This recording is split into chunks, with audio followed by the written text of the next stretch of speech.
আসসালামু আলাইকুম। সংবাদে আপনাদের সবাইকে স্বাগত জানাচ্ছি। আমি ফিরোজ তোহা। শুরুতেই আরবে কেবলস সংবাদ শিরোনাম। বাংলাদেশের সর্বশেষ গুরুত্বপূর্ণ আপডেট সংবাদে আপনাকে স্বাগত। শুরুতেই সংবাদ শিরোনাম, পরে বিস্তারিত। প্রথমেই জানাবো, টেকনাফ কক্সবাজার সড়কে দিনে দুপুরে ৬০ লক্ষ টাকা লুটপাট। কক্সবাজারের টেকনাফ স্থলবন্দর সংলগ্ন টেকনাফ কক্সবাজার মহাসড়কে ১৪ নম্বর সেতুর পাশ দিয়ে দিনে দুপুরে ডাকাতির ঘটনা ঘটেছে। সময় ডাকাতদের ছোড়া গুলিতে এক যাত্রী গুলিবিদ্ধ হয়েছে। আজ একটার দিকে এই ঘটনা ঘটে। স্থানীয় সূত্র থেকে জানা গেছে যে পাহাড়ি এলাকায় সশস্ত্র ডাকাত দল মহাসড়কে গাছ ফেলে ব্যারিকেডের সৃষ্টি করে কয়েকটি যানবাহনে গতিরোধ করে ডাকাতির চেষ্টা চালায়। এ সময় তাদের ছোড়া গুলিতে এক যাত্রী আহত হয়েছে। তাৎক্ষণিকভাবে গুলিবিদ্ধ ব্যক্তির পরিচয়। ডাকাতির ঘটনায় মোট ক্ষয়ক্ষতির পরিমাণ এখনও জানা যায়নি।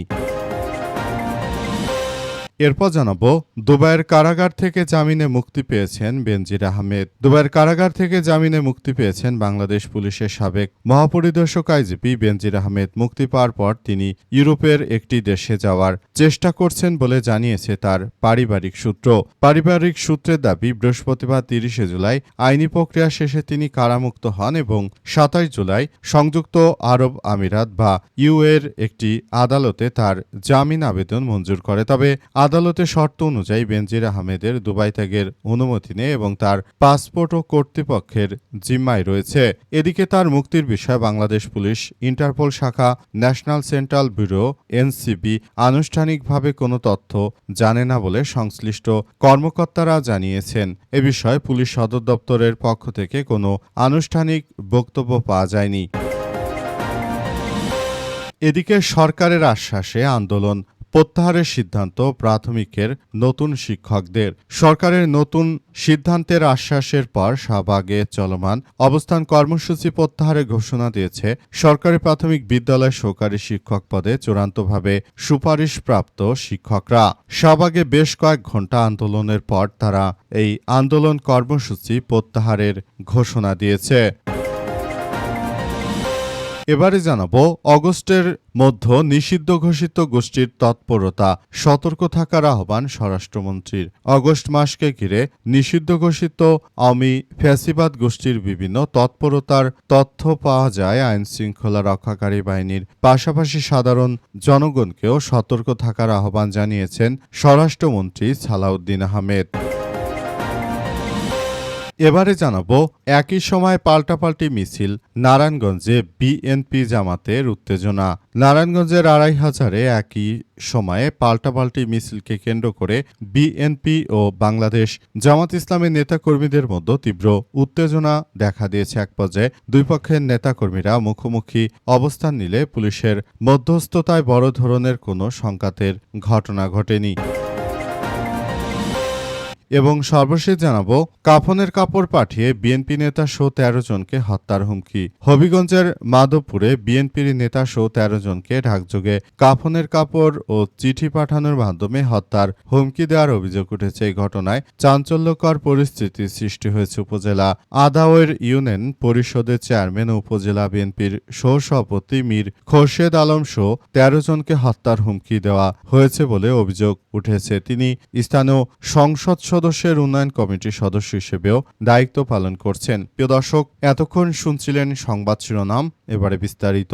তবে তার আগে বন্ধুরা, অনুরোধ থাকবে এই সংবাদটিতে একটি লাইক দিন। এই চ্যানেলে আপনি নতুন হয়ে থাকলে আমাদের সংবাদটি দেখতে দেখতে চ্যানেলটি সাবস্ক্রাইব করে রাখুন। কমেন্ট করে বন্ধুরা আপনার মূল্যবান মতামত জানিয়ে দিন আপনি বিশ্বের কোন দেশ থেকে বা বাংলাদেশের কোন স্থান থেকে আমাদের সংবাদটি দেখছেন এবং শুনছেন। আর বন্ধুরা, সংবাদটি আপনার সোশ্যাল মিডিয়া ফেসবুকে শেয়ার করে বন্ধুদেরও দেখার সুযোগ করে দিন। গাজা যুদ্ধে আপনি যদি নিরীহ ফিলিস্তিনিদের ভালোবেসে থাকেন বন্ধুরা, কমেন্টে ইয়েস লিখে পুরো বিশ্ববাসীকে আমাদের এই তাজা আপডেটটি দেখার সুযোগ করে দিন। গাজা যুদ্ধে আপনি যদি নিরীহ ফিলিস্তিনিদের ভালোবেসে থাকেন, কমেন্টে ইয়েস লিখে পুরো বিশ্ববাসীকে আমাদের এই আপডেটটি জানার সুযোগ করে দিন। এবারে বিস্তারিত।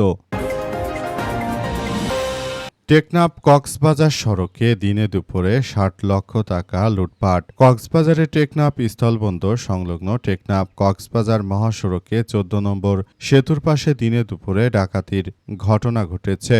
এ সময় ডাকাতদের ছোড়া গুলিতে এক যাত্রী গুলিবিদ্ধ হয়েছে। আজ দুপুর ১টার দিকে এই ঘটনা ঘটে। স্থানীয় সূত্র থেকে জানা গেছে, পাহাড়ি এলাকার সশস্ত্র ডাকাত দল মহাসড়কে গাছ ফেলে ব্যারিকেড সৃষ্টি করে কয়েকটি যানবাহনের গতিরোধ করে ডাকাতির ঘটনা ঘটায়। এ সময় তাদের ছোড়া গুলিতে এক যাত্রী আহত হয়েছে। তাৎক্ষণিকভাবে গুলিবিদ্ধ ব্যক্তির পরিচয়। ডাকাতির ঘটনায় মোট কী পরিমাণ ক্ষয়ক্ষতি হয়েছে সেটি জানা যায়নি। এ ঘটনার পরপরই পুলিশ, বিজিবি, কোস্টগার্ডের সদস্যরা উক্ত এলাকা পুরোটাই ঘিরে ফেলেছে। প্রশাসনের সদস্য, আইন শৃঙ্খলা রক্ষাকারী বাহিনীর সদস্যরা তারা পুরো বিষয়গুলোকে খুবই গুরুত্ব সহকারে দেখছে এবং প্রশাসনের সদস্যরা আরও নিশ্চিত করেছে যে যাতে করে সবকিছু খুব সুন্দরভাবে পরিচালনা করা যায়। প্রশাসনের সদস্যদের পক্ষ থেকে আরও বলা হয়েছে যে এটি আসলে আমাদের সবাইকে আরও বেশি ভাবিয়ে তুলছে এবং আমরা বর্তমান সময়ে আরও সবাইকে নিয়ে সজাগ দৃষ্টির মধ্যে রয়েছি। আমরা বলতে চাই, এই ধরনের ঘটনাগুলো আমাদের সবার জন্য এক ভয়াবহ বিপর্যয়কর পরিস্থিতির সৃষ্টি হতে পারে। তাই বিষয়গুলো নিয়ে সবাইকে আরও বেশি সজাগ থাকা উচিত। এই মুহূর্তে এমনিতেই পাহাড়ি এলাকায় সন্ত্রাসীদের তৎপরতা আগের থেকে অনেক বেশি বৃদ্ধি পেয়েছে। দুবাইয়ের কারাগার থেকে জামিনে মুক্তি পেয়েছেন বেনজির আহমেদ। দুবাইয়ের কারাগার থেকে জামিনে মুক্তি পেলেন বাংলাদেশ পুলিশের সাবেক মহাপরিদর্শক আইজিপি বেনজির আহমেদ। মুক্তি পাওয়ার পর তিনি ইউরোপের একটি দেশে যাওয়ার চেষ্টা করছেন বলে জানিয়েছে তার পারিবারিক সূত্র। পরিবারের দাবি, গত বৃহস্পতিবার ৩০শে জুলাই আইনি প্রক্রিয়া শেষে তিনি কারামুক্ত হয়েছেন। এর আগে ২৭ জুলাই সংযুক্ত আরব আমিরাত বা ইউএর একটি আদালতে তার জামিন আবেদন মঞ্জুর করে। তবে পাসপোর্টের শর্ত অনুযায়ী বেনজির আহমেদ দুবাই ত্যাগের অনুমতি পাবেন না। তার পাসপোর্টও কর্তৃপক্ষের জিম্মায় রয়েছে। এদিকে তার মুক্তির বিষয়ে বাংলাদেশ পুলিশের ইন্টারপোল শাখার ন্যাশনাল সেন্ট্রাল ব্যুরো বা এনসিবি আনুষ্ঠানিকভাবে কোনো তথ্য জানে না বলে সংশ্লিষ্ট কর্মকর্তারা জানিয়েছেন। এ বিষয়ে পুলিশ সদর দপ্তরের পক্ষ থেকে আনুষ্ঠানিক বক্তব্য পাওয়া যায়নি। সংশ্লিষ্ট সূত্র জানায়, বাংলাদেশ সরকারের পাঠানো প্রত্যর্পণ সংক্রান্ত নথি ও আইনি প্রক্রিয়া নিয়ে দুবাইয়ের আদালতে উভয় পক্ষের শুনানি অনুষ্ঠিত হয়। শুনানি শেষে আদালত শর্ত সাপেক্ষে তাকে জামিন দিয়েছে। দুর্নীতি দমন কমিশন দুদকে দায়ের করা একটি মামলার পরিপ্রেক্ষিতে দুবাই বেনজির আহমেদকে গ্রেপ্তার করা হয়। দুবাই পুলিশের সহায়তায় এবং আন্তর্জাতিক পুলিশ সংস্থা ইন্টারপোলের সহযোগিতায় ওই গ্রেপ্তার অভিযান পরিচালিত হয়। ১২ জুন এক চিঠির মাধ্যমে এ বিষয়ে বাংলাদেশ কর্তৃপক্ষকে অবহিত করে দুবাই পুলিশ। বেনজির আহমেদের বিরুদ্ধে অবৈধ সম্পদ অর্জন, অর্থ পাচার একাধিক অভিযোগে তদন্ত করছে দুদক। সেই তদন্তের ধারাবাহিকতায় আন্তর্জাতিক পর্যায়ে তার বিরুদ্ধে আইনি পদক্ষেপ নেওয়া হয়েছে। বেনজির আহমেদ ২০২০ সালের ১৫ এপ্রিল থেকে ২০২২ সালের ৩০শে সেপ্টেম্বর পর্যন্ত পুলিশের মহাপরিদর্শক পদে তিনি দায়িত্ব পালন করেছেন। সরকারের আশ্বাসে আন্দোলন প্রত্যাহারের সিদ্ধান্ত নিল প্রাথমিকের শিক্ষকরা। প্রাথমিকের যারা নতুন নিয়োগ পেয়েছে সব শিক্ষকরা সরকারের আশ্বাসের ফলে আন্দোলন প্রত্যাহারের ঘোষণা দিয়েছে। তারা জানিয়েছে যে তাদেরকে এই মাসের মধ্যেই নিয়োগ দিতে হবে বলে শিক্ষকরা জানিয়েছে এবং এ কারণে শিক্ষকরা আজ ঢাকার শাহবাগ ঘেরাও করে তারপর বিক্ষোভ করতে শুরু করে। শেষ পর্যন্ত তাদের এই বিক্ষোভ কর্মসূচি খুবই ভয়াবহ পর্যায়ে ছিল। তবে সারা দেশে এখন বিশৃঙ্খল পরিস্থিতির সৃষ্টি হতে পারে বিধায় দ্রুততম সময়ের মধ্যে এই বিষয়ে সরকার সিদ্ধান্ত গ্রহণ করেছে। সরকারের সিদ্ধান্ত অনুযায়ী বর্তমানে শাহবাগ ছেড়ে দিতে রাজি হয়েছে শিক্ষকরা। তাদেরকে যথাযথ সময়ে নিয়োগ দেওয়া হবে বলে সরকারের পক্ষ থেকে প্রতিশ্রুতি পাওয়ার পরই এমন বিষয়গুলো নিয়ে কাজ শুরু করেছে শিক্ষকরা। শিক্ষকরা আরও জানিয়েছে যে আমরা বিএনপির সরকার প্রধান তারেক রহমানের উপর আশ্বস্ত হয়ে আমরা এই মুহূর্তে আন্দোলন প্রত্যাহার করার ঘোষণা দিয়েছি। তবে সরকার যদি যথাযথ সময়ের মধ্যে আমাদেরকে নিয়োগ দিতে ব্যর্থ হয় তাহলে আবারও আমরা আমাদের এই যৌক্তিক আন্দোলন গড়ে তুলব।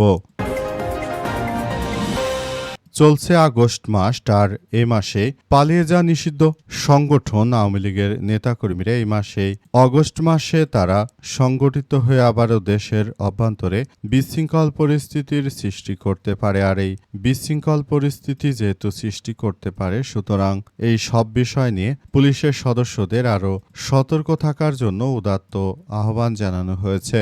এছাড়াও পুলিশের সদস্যদের প্রতি আরও বলা হয়েছে যাতে করে সবাই যার যার জায়গা থেকে পুরোদমে সতর্ক অবস্থানে থাকতে পারে। পুলিশের সদস্যরা আরও বিষয়গুলো নিয়ে খুবই সতর্ক অবস্থানে থাকতে পারে এবং যাতে করে আওয়ামী দুর্বৃত্তদের বিরুদ্ধে যথাযথ পদক্ষেপ গড়ে তোলা যায় সেই সব বিষয়কে সামনে রেখেই পুলিশের সদস্যরা এমন কার্যক্রম আসলে চালিয়ে যাচ্ছে। শেষ পর্যন্ত পুলিশের এই সদস্যরা তারা আসলে নতুন করে সবকিছু সুন্দরভাবে গড়ে তোলার মধ্য দিয়ে এগিয়ে যাচ্ছে।